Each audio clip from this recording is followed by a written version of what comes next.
Hey learner, this is Nilesh Borate.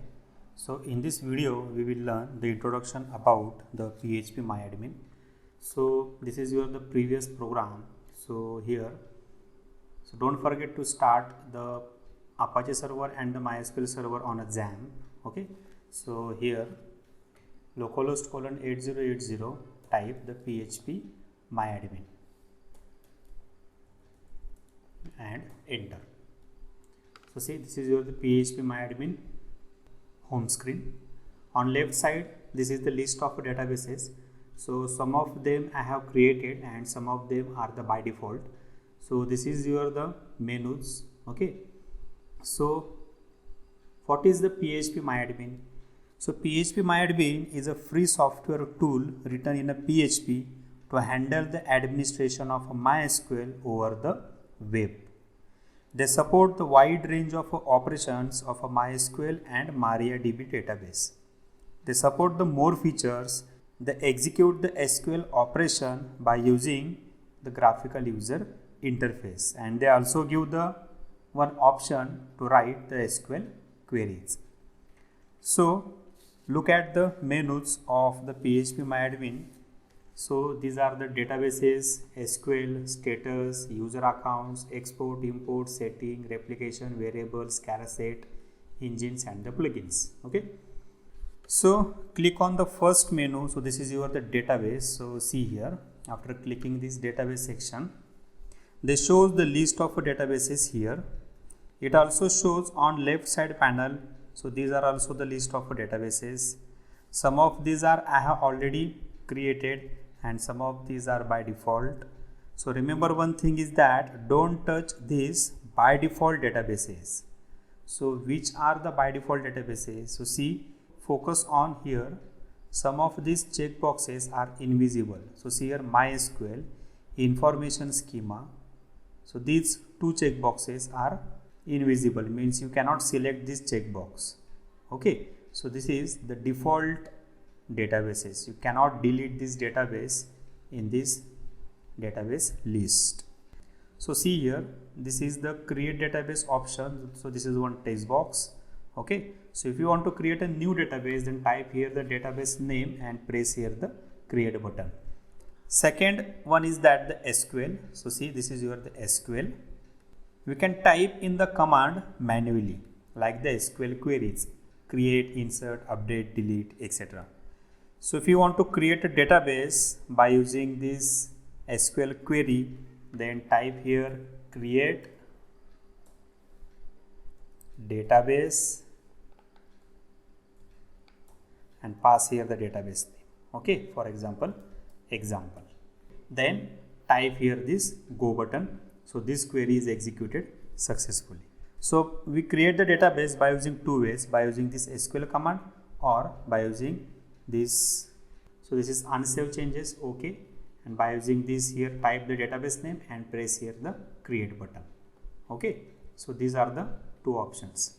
Here we can also use the insert, update, delete SQL queries and simple press this go button and this query is executed and result is shown on this bottom window. Okay. Then third option is the status. So this is the status. So this is the network traffic and all of that stuff here. So and there are the more information is here, all the status variable, monitor, advisor. Okay. So these are the network traffic information. So this information is not useful. Okay. We're not using this status menu. Then click on this user account menu. Then see here, there are some default users with some privileges or the permissions. So this is the root user. So if you click this root user, change here the edit privilege option. So these are the some default privileges. Privileges means that this is the permissions. So root have almost all these privileges. If you want to create a new user, so create user and set here the privileges. Okay. Then see here, next menu is that the export and this is the import. if you want to take a backup of the any database, then select your database. For example, here we select this test database. Okay, then go to this export. So there is no table found in this database, so we select the another database. For example, this wisdom database. So click here. Okay, and there are some tables. So go to this export and select this file SQL and click here, go. See here on bottom line. Okay, so this SQL file is here downloaded. So here we create a one backup file of this database. Okay, so this is the opposite of import. So if you want to restore all these database table and the related data, then choose file of your SQL. So click this choose file and select the SQL file and click here this go button. Then all the data is restored here in PyPHP MyAdmin. Okay, so this is a backup and restore options. Okay, so here we click the home page.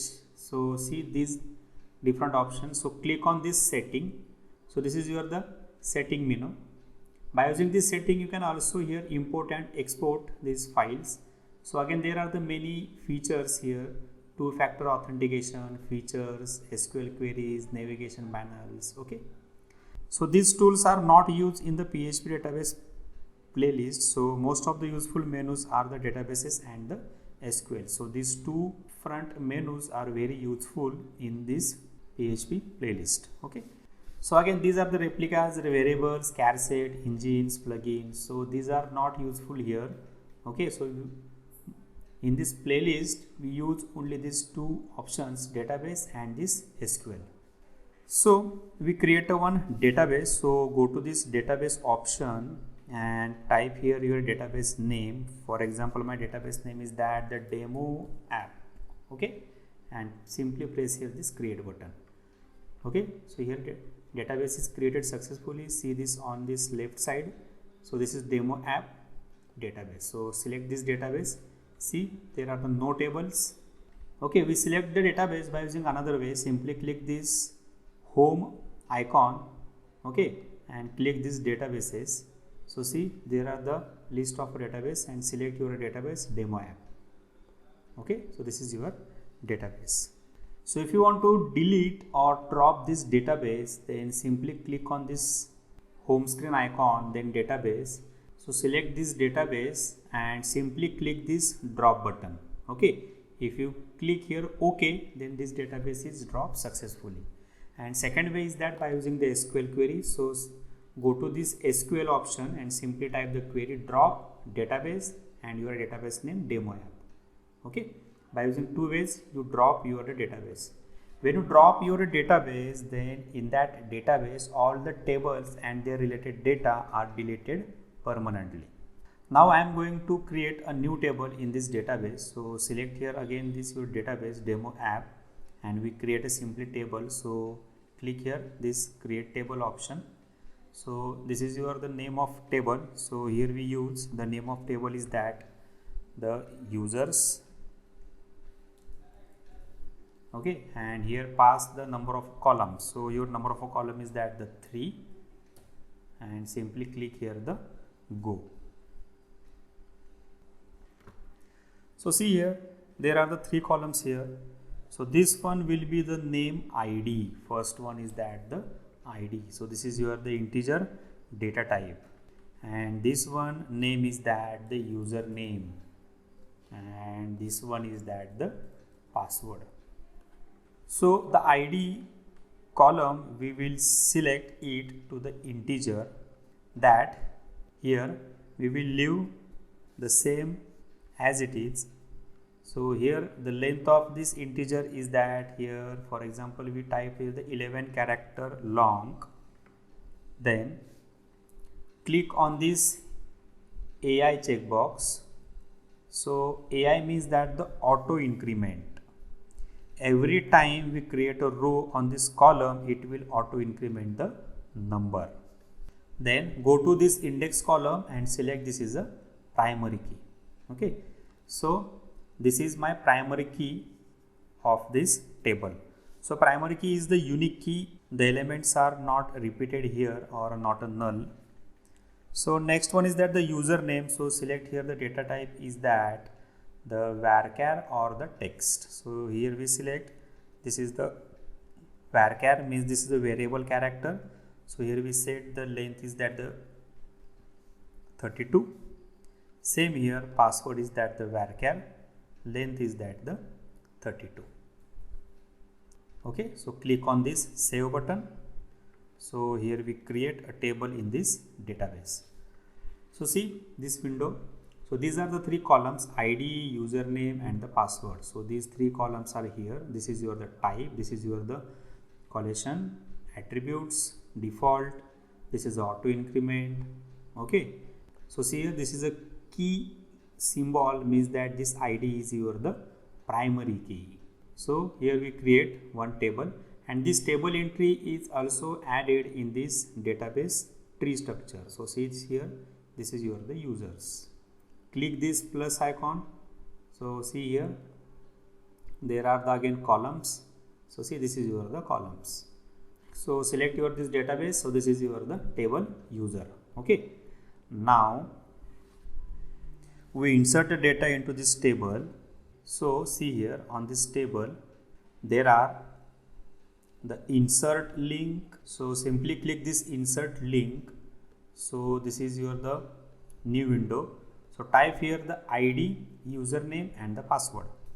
So here I am going to not entering the any number in this ID column because this is the auto increment. Okay, so simply type here the username and the password. So for example, your username is that the admin, or the password is that the 123456. Okay, click here the go button. So see here, this is your the green mark, one row is inserted. So this is your the SQL query. Okay, so again going to this user table, click here. So see here, this is your the entry 1, admin, and the password 123456. If you want to remove this entry, then simply click this delete link. Or if you want to modify this username and password, so click this edit option. Again here we remove this some password or username and click here the go. Okay, so focus here, your ID is that the 1. So this is the auto increment. So ID start from the 1. So here password is change here. Okay, so if you want to delete this table, then simply click this checkbox and press here this delete menu. By using this delete option, you delete your the table, and by using this delete menu, you delete this row entry in that table. Okay, so this is a just brief introduction about the PHP MyAdmin. So on next video, we will see that how to connect in this MySQL database or the table by using the PHP program. So till if you have any queries, then comment on our query in comment box. Likes and subscribe the channel. See you on next video. Thank you.